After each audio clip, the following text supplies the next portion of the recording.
পর্যটকরা আস্তে আস্তে তাদের প্রস্থানের দিকে গড়াচ্ছে। সূর্য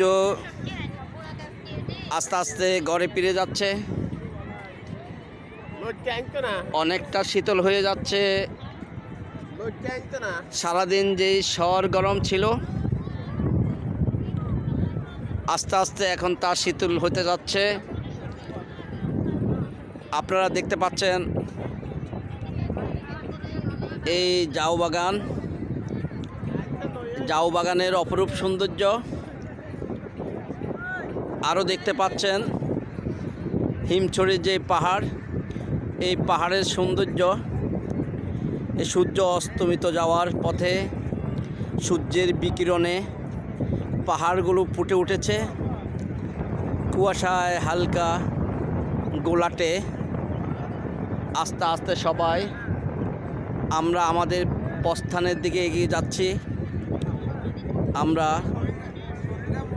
একদিন এই পাহাড়ের মতো আমাদের যে উচ্চাকাঙ্ক্ষা ছিল, সেই উচ্চাকাঙ্ক্ষা এই বালির মতো মিশে যাবে।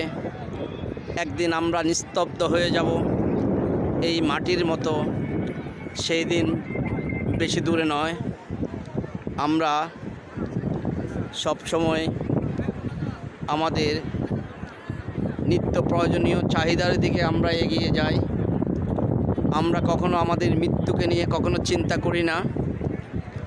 যখন আমরা সাগর পাড়ে আসি তখন এই বিশাল সাগর দেখে আমরা আল্লাহ পাকের অস্তিত্ব নিয়ে একটু চিন্তা করি, যে যিনি সৃষ্টি করেছেন এই সাগর, নবমণ্ডল, ভূমণ্ডল, আকাশ নক্ষত্ররাজি, যিনি সৃষ্টি করেছেন এই পাহাড় পর্বত, যিনি সৃষ্টি করেছেন এই দুনিয়ার যত সৃষ্ট, যিনি সৃষ্টি করেছেন আমাকে তোমাকে, যিনি সৃষ্টি করেছেন আমাদের এই দুনিয়ার সকল মানুষকে, যিনি সৃষ্টি করে আমাদের চোখের সামনে সাজিয়ে রেখেছেন এই সৌন্দর্যগুলোকে, যিনি সৃষ্টি করেছেন আমাদের জন্য ভালো জিনিসগুলো, তিনি একমাত্র সৃষ্টির উদ্দেশ্যে আমাদেরকে বললেন,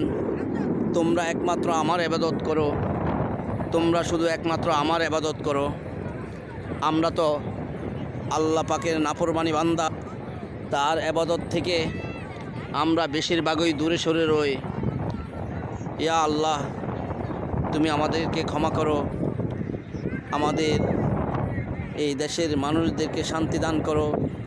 হে আল্লাহ, তুমি সকলদের প্রতি রহমত দান করো। তুমি সব কিছু জানো, তুমি সব কিছু শোনো। ইন্নাল্লাহ সামিউম বাসির। ও আল্লাহ, তুমি সব কিছু জানো, সবই শোনো।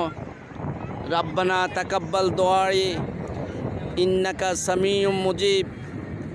সুবহান রাব্বিকা রাব্বিল ইজ্জাতি আম্মা ইয়াসিফুন ওয়া সালামুন আলাল মুরসালিন ওয়ালহামদুলিল্লাহি রাব্বিল আলামিন।